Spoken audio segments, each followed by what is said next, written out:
Appliquer le principe de précaution. C'est ce que choisit de faire le Danemark. Il suspend la vaccination avec AstraZeneca à cause d'éventuels effets indésirables graves.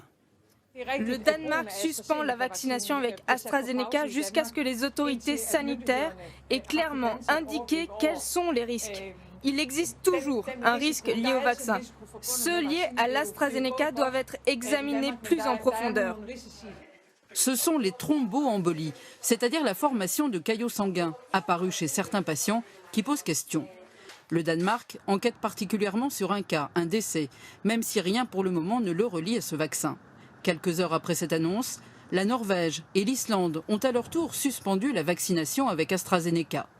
Saisie de l'enquête, l'Agence européenne du médicament a très vite réagi.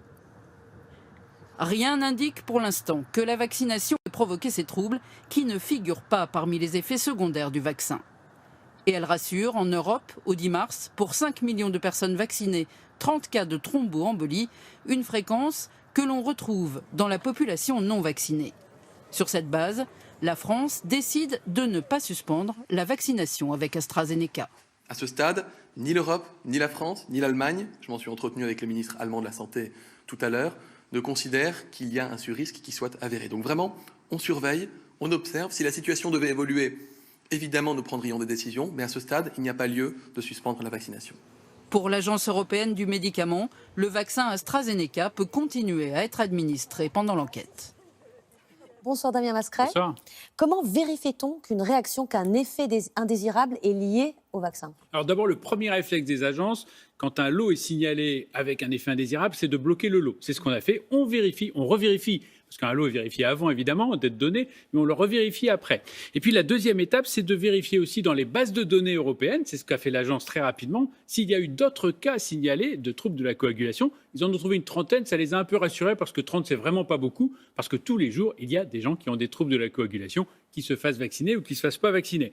Et puis ensuite, chaque cas va être analysé précisément, c'est-à-dire qu'on va regarder d'abord la chronologie des événements, on va regarder quel était le sexe, l'âge, éventuellement le poids des personnes qui ont fait ces effets indésirables, et puis enfin, on va regarder également s'ils prenaient des médicaments ou des traitements particuliers qui auraient pu interagir. C'est une fois qu'on a fait tout ça, évidemment, qu'on va être plus ou moins rassuré.